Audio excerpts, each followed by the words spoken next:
Hello, fight fans, and welcome to another edition of Monday Night Fight Talk.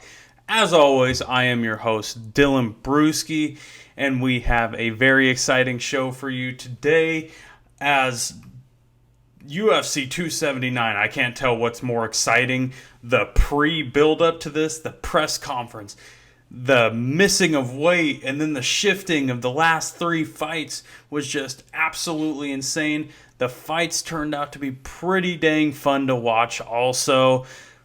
Plus, on the slate, we also do have a few topics relating to stuff outside of the fights. Like I will be talking about Khamzat missing weight. The fact that Dana White ended up not paying any of the fighters that changed fights extra money, which kind of surprised me. Stuff like that. And then also, I'll be making a few predictions for UFC Fight Night, headlined by Corey Sandhagen and Yadong Song. So that'll be very fun. Stay tuned for all that.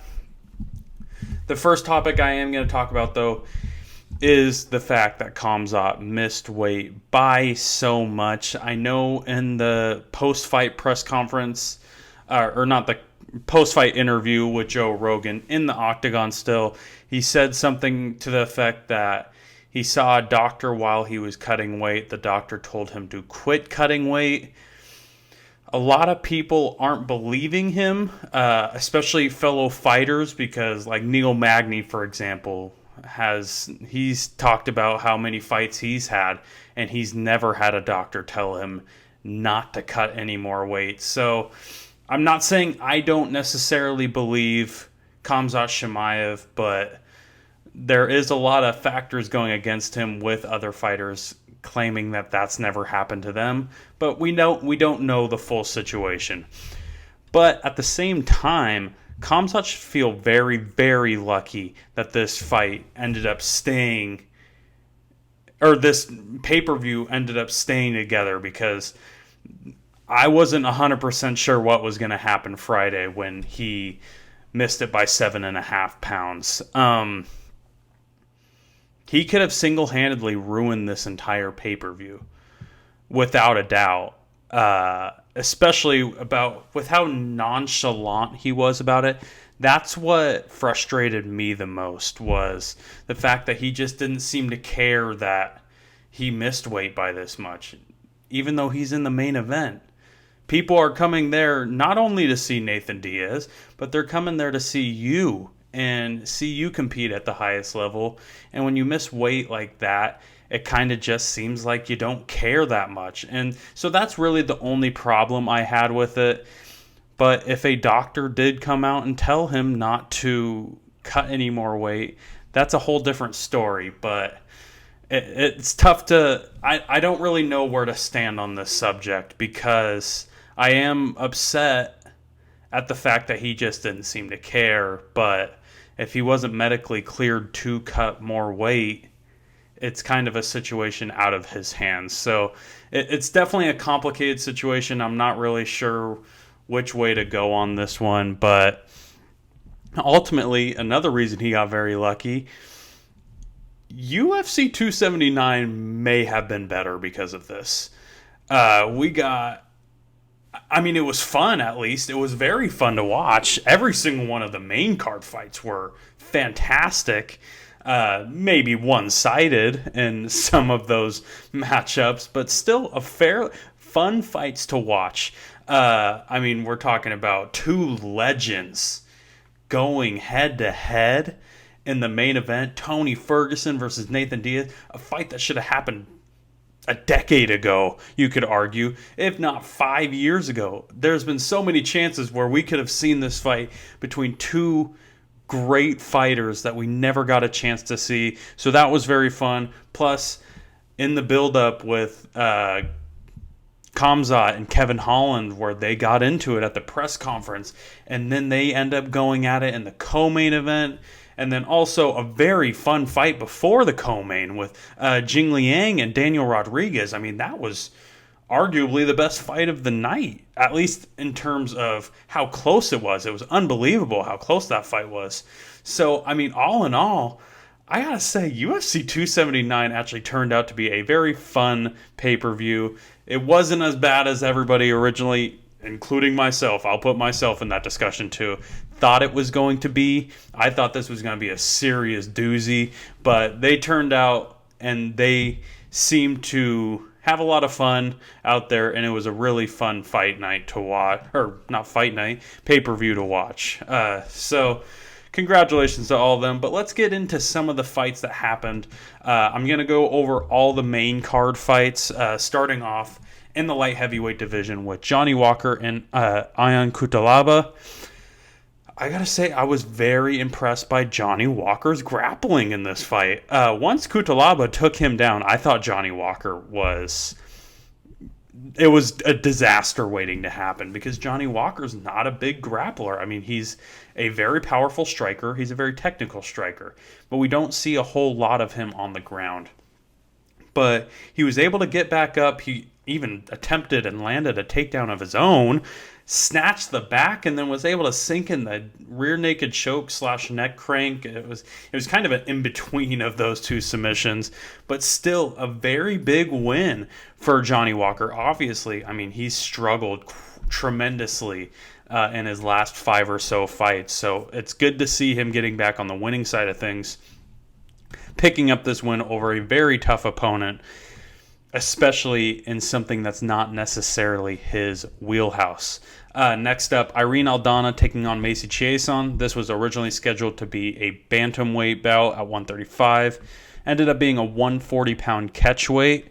But this fight was wild from start to finish. I mean, first round, Irene Aldana dominated Macy Chiasson. She was getting quite a few reversals, just landing on top multiple times, and she was doing great on the feet also, which we all expected. I mean, Irene Aldana is known for her striking, but her grappling in that first round was very tremendous. She even actually technically won that fight in the first round because she did sink in an armbar. Macy Chiasson did tap, but no one noticed it.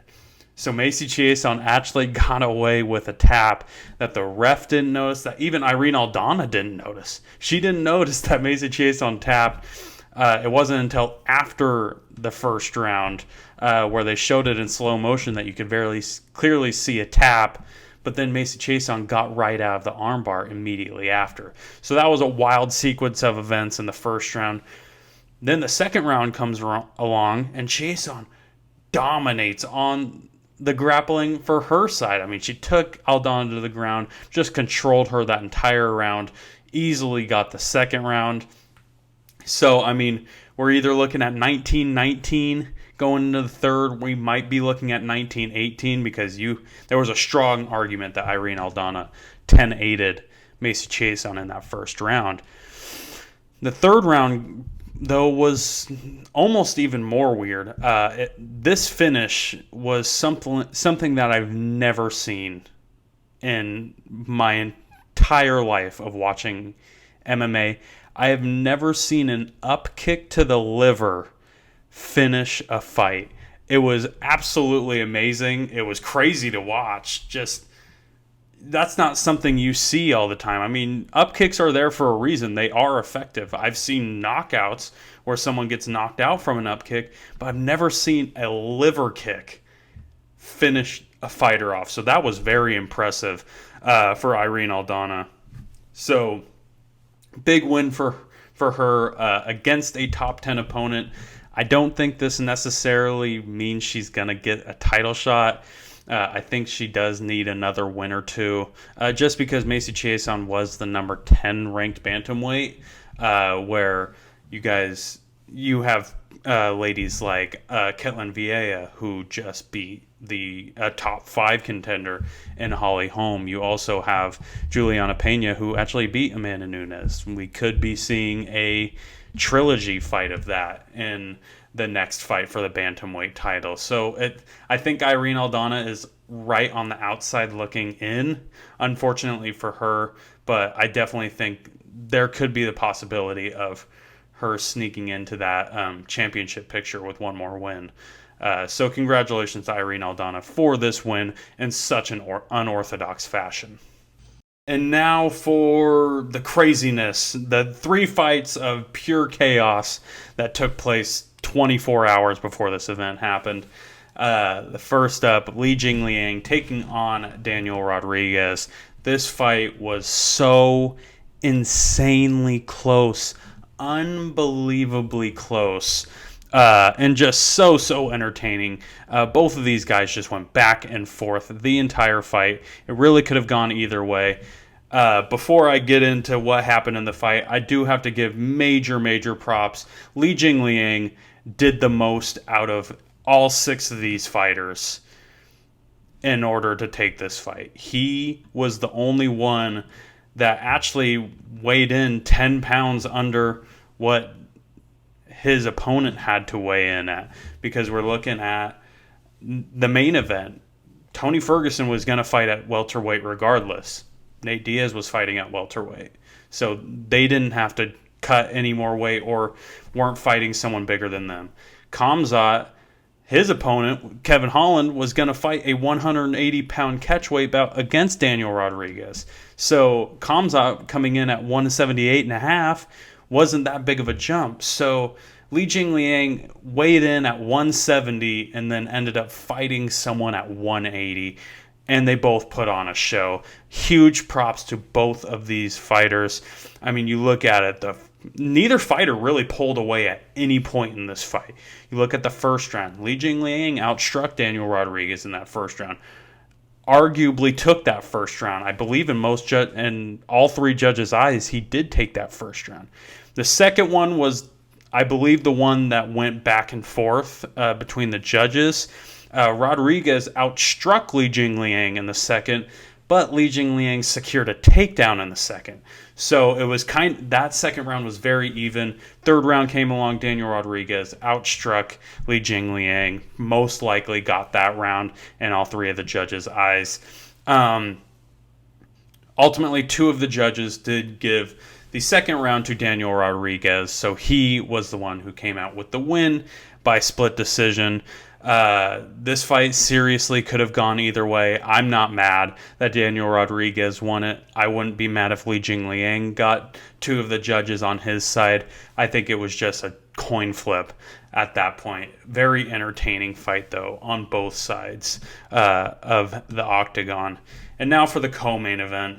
Khamzat Chimaev taking on Kevin Holland.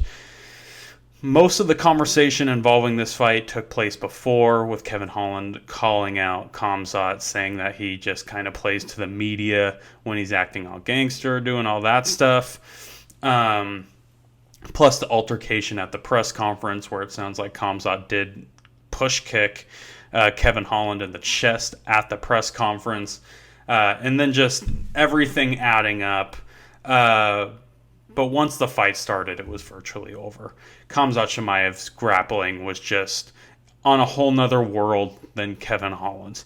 And that's saying something. Kevin Holland's a black belt in jiu-jitsu. He has very good grappling, very underrated grappling. But, I mean, it was just too much. The relentlessness of Khamzat Chimaev was just absolutely ridiculous.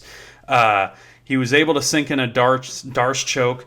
Kevin Holland actually defended this Darce choke very well. I mean, he slipped out of this Darce choke multiple times. We're talking 2, 3, 4 times he slipped out of it.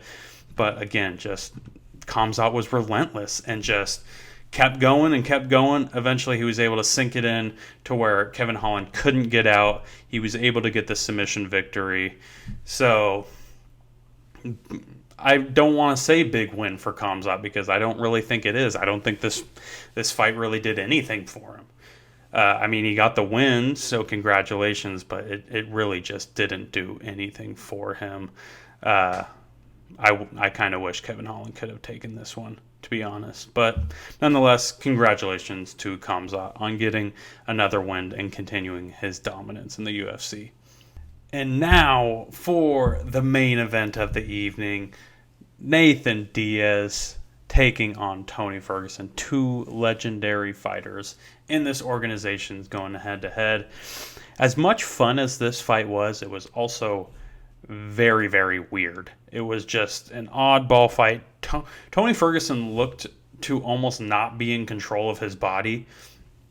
He was just overswinging into oblivion, and then he would swing so hard and miss that his back ended up to Nathan Diaz. Nathan Diaz didn't know what to do because he's never seen anything like that. It was just a weird fight overall. I mean, Tony Ferguson did find great success in the leg kicking department. He was tearing up the lead leg of Nathan Diaz. There was one point where Nate Diaz, you could tell, was really struggling with that right leg. But other than that, Nathan Diaz controlled this entire fight. I mean, his boxing was just on point. Great striking with the hands in terms of Nathan Diaz. Ferguson's corner, after even like the first round, I think every round after the first, they told him to take the fight to the ground, which I did not understand at all, considering the first takedown he lands, Nathan Diaz, who is a black belt in Gracie Jiu-Jitsu, of course sinks in a guillotine choke, and that's the end of the fight. You don't take Nathan Diaz to the ground unless you know you have superior grappling to Nathan Diaz. And no offense to Tony Ferguson, I think he's always been a great fighter, but his grappling is not on the level of Diaz's. Especially in Diaz's guard. Diaz's guard is just unbelievable, and he won the fight. I think he very clearly won that fight. It wasn't necessarily close. I believe two of the judges gave Tony Ferguson 1 round each. One, I believe, had Nathan Diaz winning all 3 rounds as the fight finished in the 4th. But just a weird fight overall. But it was fun to see two guys like that go at it. It was kind of fun to see Nathan Diaz have so much respect for his opponent. Usually he's trash talking, flipping him off in the middle, just doing all this stuff. And in this fight, where he did have some antics where he was kind of running away and like putting his hands on his knees, going up against the cage, doing that type of stuff, you could tell the amount of respect he had for Tony Ferguson. So that was very cool to see in my eyes, just the respect between both of those guys, as they both know what the other has done so much for this sport. But one last thing I want to talk about when it comes to UFC 279 is in the post-fight press conference, Dana White says that, or he hinted at it. He didn't come out and directly say it, that none of the fighters that took on new fights, so everybody in the last 3 fights, none of them received extra money. I was shocked to hear that. None of them?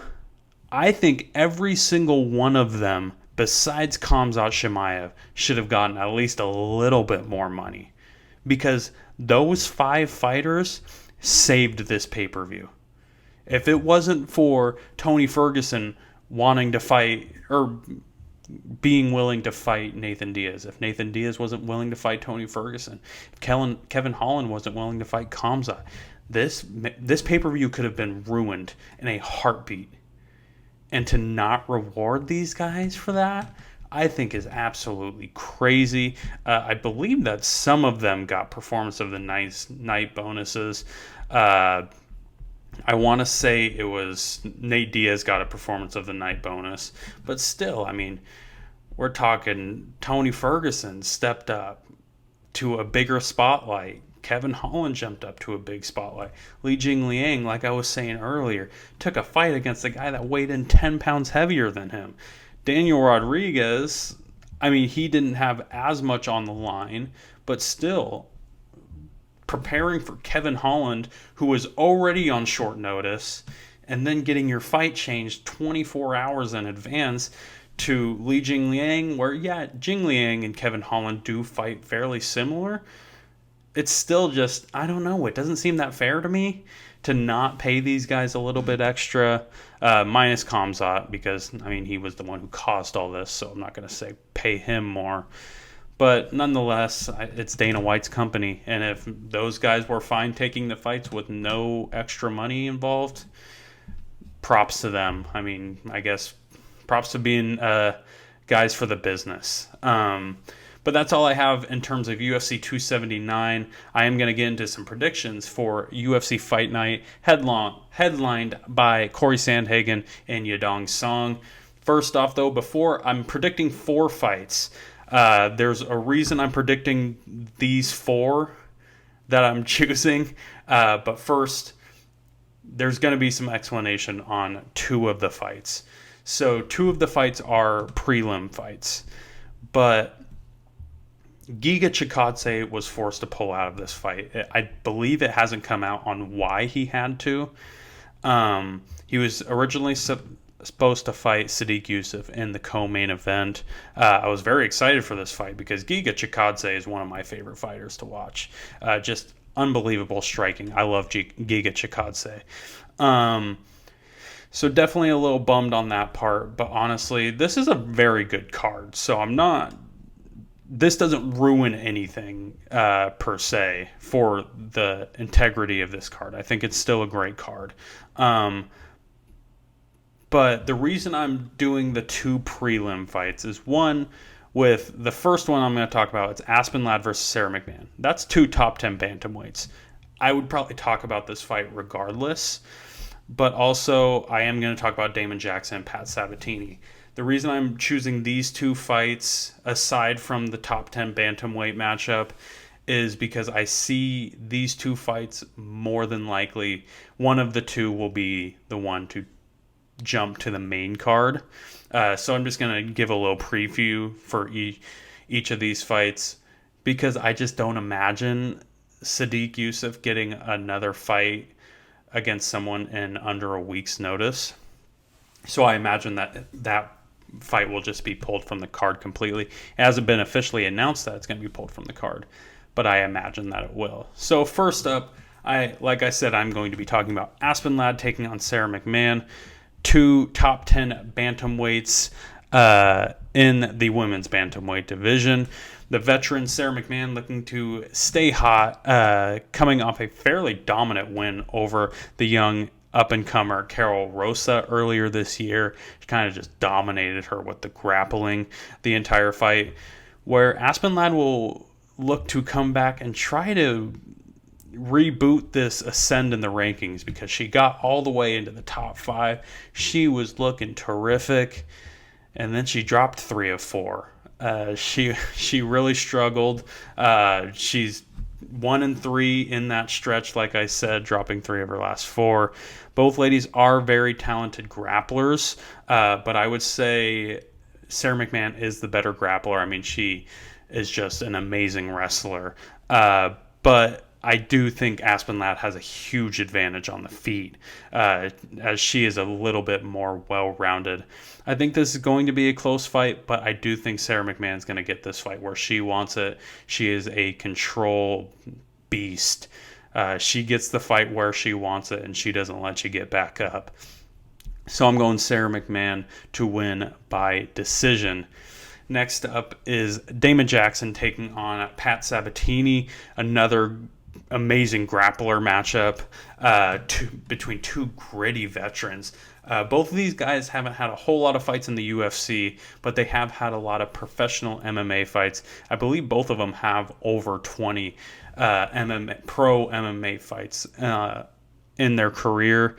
And honestly, after whoever wins this fight, I would not be too entirely shocked to see them jump into that number 15, that top 15 ranking in the featherweight division. Damon Jackson has won 4 of his first 5 UFC fights. Only loss coming to the undefeated Ilia Topuria, who is also ranked at this moment. And then you look at Pat Sabatini. He's won all 4 of his fights in the UFC. So these guys are both very hot right now. They are on a roll, and they're looking to climb in the rankings for maybe one last run at a title. This is a very tough fight to call because these guys are so similar. Like I said, they're both so gritty. They're both grapplers. But I am going to go with Pat Sabatini by a very slim margin in this fight, by decision. I don't think either one's going to be able to finish the other. Just the experience, the grittiness. I don't see a submission or a TKO happening. But I'm going Pat Sabatini by decision. And next up is the fight that will most likely take the co-main event slot, barring Sadiq Youssef getting another opponent in under a week. Chidi Njokuani taking on Gregory Rodriguez. Chidi Njokuani has been a very, very exciting since his Contender Series fight last year, finishing all 3 of his fights, including that Contender Series bout. He is a very good striker, and he possesses a ton of power. He is straight up one-punch knockout power. Gregory Rodriguez does have a tendency to not be necessarily the most exciting fighter in the world, but he is extremely technical, and it works in his favor because he has been very successful as of late, minus his Armin Petrosyan split decision loss, where he still had a good showing. It was just the judges saw it going the other way. I think this fight, if this fight gets to the ground, Gregory Rodriguez is going to have a huge advantage, and I think he gets this fight to the ground. He is a very, very good grappler. So I'm going Gregory Rodriguez by second round TKO via ground and pound. And then last but not least, the main event, 2 top 10 bantamweights going head-to-head. Corey Sandhagen, the former interim title contender, taking on one of the most exciting up-and-comers in this bantamweight division, Song Yadong. Both guys are primarily strikers, but can go to the ground if needed. Sandhagen has found great success with a pretty unorthodox fighting style. He has unorthodox striking, just kind of a weird... I'm trying to think of pose. That's not the right word, but it's, for lack of a better term, I'm going to say that. Unorthodox footwork and all that. But he's very technical at the same time, and he's very accurate with his strikes. Yadong Song, on the other hand, though, has just incredible power and incredible hand speed in his strikes. I mean, we saw that on full display earlier this year when he knocked out Marlon Moraes out cold. I believe that was when Marlon Moraes retired too, so he kind of retired a guy with his hand speed and power. I think this fight is going to be very, very exciting, but I'm going with Corey Sandhagen by third round TKO. I know he's on a 2-fight losing streak right now. Momentum's not necessarily on his side, but that was against the number 1 and number 2 contenders in this bantamweight division. We're talking about 2 former champions in Petr Yan and TJ Dillashaw. So it's hard to hold those fights too much against him. But that's all I have for you this week. Thank you all so much for tuning in to another episode of Monday Night Fight Talk. Next week, we'll be reacting to some of the bigger fights on UFC Fight Night, Corey Sandhagen and Yadong Song. And any other big MMA news that happens in this next week, I will also touch base on those. So again, thank you all for listening. You can find me on Instagram at Monday Night Fight Talk. You can find me on Twitter at MN Fight Talk. Again, I'm going to encourage you guys to please send me messages, DMs at me. I know Saijin, who's a big fan of my weekly show and general sports, called The Bolt. He's always asking me what I think about the main event. So, Saijin, if you are listening, I appreciate you very much. But anybody else, feel free, comment at me, message me, anything. But until then, I will see you all next week, same time, same place, Monday nights at 5 p.m. for Monday Night Fight Talk.